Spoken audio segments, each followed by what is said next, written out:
As the days grow longer and maybe a little bit warmer, we might find ourselves at a farmer's market or a unique local market, and we may look at herbs and we see people picking them up and we think, how are they using that? How can I use it? Can I grow it in my garden? The answer for most of them is yes, here in Southern California. I'm Suzanne, and I'm here to talk about growing unique culinary herbs in your garden. When considering which herbs to discuss today, I was reminded of a dish that I used to love eating with my family when we lived in Germany. Side note, we used to live there for 13 years. It's a long story.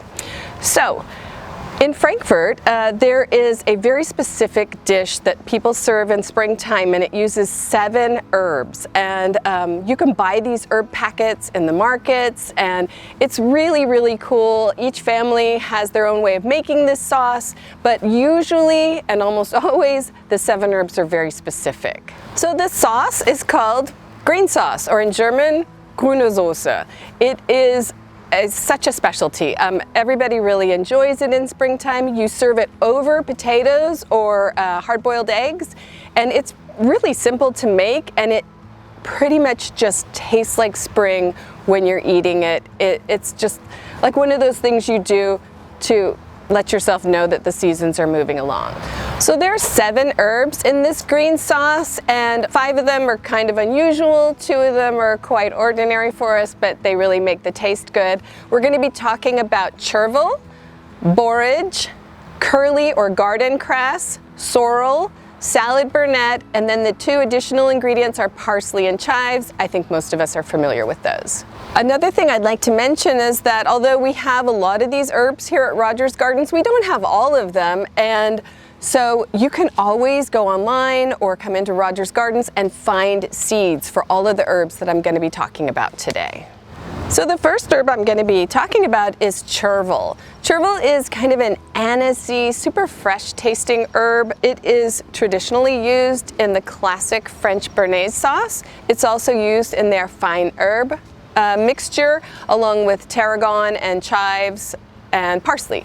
So this can be added to a lot of things. You can just take cuttings from this and add them to your salad. It's going to add that little, slight licoricey taste. It's not a super overwhelming herb, but it is cute and it is really fun to grow in the garden.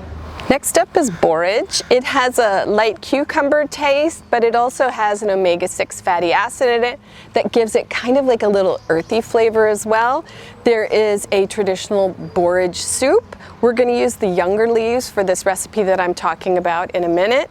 And the flowers are what most people know it for. When I was young, I would put it in lemonade, and as you grow older, they're a beautiful addition to a cocktail or a summer beverage. Next up is cress, and in the traditional recipe, you're going to use a curly or a garden cress. That is a very specific botanical plant. It's Lepidium. This is a different one, but you can use them interchangeably. Just don't use watercress. That's a whole different plant.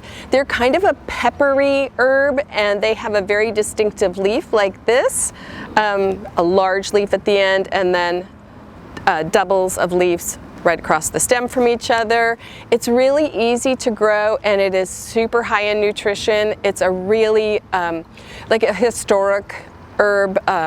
There were some people stranded in Canada back in the 1800s, and they actually managed to live while living off of cress like this. So the next ingredient for this green sauce is actually salad burnet, and I could not find any anywhere, but what I did, and this is what you should do if you want to make this recipe, is substitute. Any really nice, tender, not too crazy flavored spring herb will work, and so for this I used lovage. And lovage is it looks a lot like parsley, but it tastes like celery. And it's a really good herb to have in your garden. It's a perennial, and it just, again, it's one of those springtime herbs. It tastes great, and you can add it to salads. You can add it into pastas and things like that to give it that celery flavor. You can put it on top of soup and add some nutrition to it. So the herb that I don't have here, that salad burnet, I just want to give you kind of a quick talk about it because I do have some seeds and I'm going to be growing it. I'm very excited for that. It is a very cucumbery flavored green, and you kind of they traditionally put it on the English cucumber sandwiches. That's where you'll see it a lot. So seek it out, find it, and maybe grow it for yourself.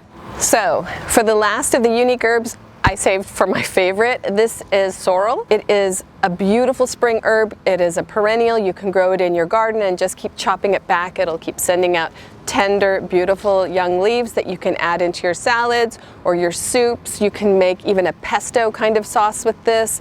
It has a gorgeous kind of sour lemony flavor, and really every spring when I put the first leaf in my mouth, I know it's time. It's time to start planting. It's time to start gardening. And the only thing about this is that don't cook it in a metal pan. Much like spinach, it has a lot of that, I think it's oxalic acid, that will turn your pans kind of a funny color if you're using a stainless pan. But sorrel is the taste of spring, and every garden should have a pot of this. So the last two herbs for this recipe are Italian parsley. It's the big flat leaf variety, and parsley is such a great herb. A lot of people just think of it as kind of a side thing you put on it to make it look pretty, but if you think about a great dish, my favorite summer salad is tabbouleh. It requires so much parsley, and it is so good for you. It makes you feel good. You can mix it with the bulgur and the tomatoes and the cucumbers and the olive oil and the lemon, and you have got yourself a gorgeous, gorgeous salad that you can eat all summer long. So parsley, do not sleep on parsley. It is great in so many recipes. And then chives. Everybody loves chives. Just make sure when you're buying chives, don't buy spring onions, don't buy shallots or onions. The difference with chives and onions or spring greens or bunching onions is that this does not form a little bulb underneath. It is just a plant, and you're going to keep cutting it off and it'll keep sending up shoots. So you can put it in a pot and have it for quite some time. This is so small and tiny, you might want to let it get big before you start using it, and then you'll have it forever. So a couple of other unique herbs that you can grow in your garden. I feel like we could make 10 videos like this with the different cultures of the world. We can just really get into it, and probably at some point we will. But today, caraway. Caraway is something new. I have never grown this, but I'm going to grow it this summer because it's also part of this green sauce recipe. You cook the potatoes that you're going to put this green sauce over in caraway seeds. So you can grow some caraway, you can use the greens for it, and you can also utilize the seeds for your cooking. Another great garden herb is lemongrass. This looks so cute and innocent, but it really gets to be about 3 feet tall and wide. It is so good for making Thai food or summer iced tea. With lemongrass tea is really good. You could throw some stevia in there, another herb. And then the last one is lemon balm. This is a great and obviously really cute and pretty herb that you can use for teas and things like that. You can add it to salads and smoothies. It adds just a really cool lemony, sweet flavor to everything that you use it with. One of the things I didn't touch on each individual herb is the high nutritional value.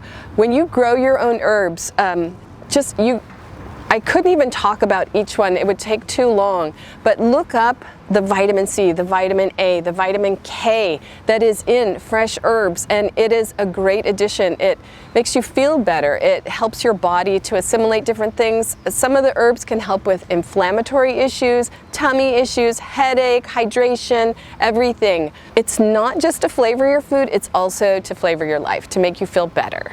So here we have our beautiful spring potatoes, which traditionally are boiled and then peeled. I've got some herbs there as a garnish, and here is the green sauce. Look at the color of this. It has yogurt or buttermilk, sour cream. It's got some eggs and a little bit of oil, lemon juice. It is perfect for your springtime brunches. So at the end, you can add a little salt or fresh lemon juice. Sprinkle it on top. Delicious. The traditional recipe uses eggs, sour cream, yogurt or buttermilk, but I have veganized this with tofu, black salt, turmeric, and vegan sour cream and yogurt. I I have learned so much about using these herbs. I did know them for making the green sauce, but I didn't know all the different ways that you could utilize the 7 herbs in this. I suggest that you come on down to Rogers Gardens, check out our huge herb section. They are constantly changing as the seasons move. We have tarragon and all sorts of other beautiful herbs, unique basils from around the world, and cilantro in varieties that you can't even imagine. That's it for me today. Go to rogersgardens.com for all of your gardening, shopping, and home needs. We also have Facebook, Instagram, and of course our YouTube, where you can subscribe and see all of our informative videos.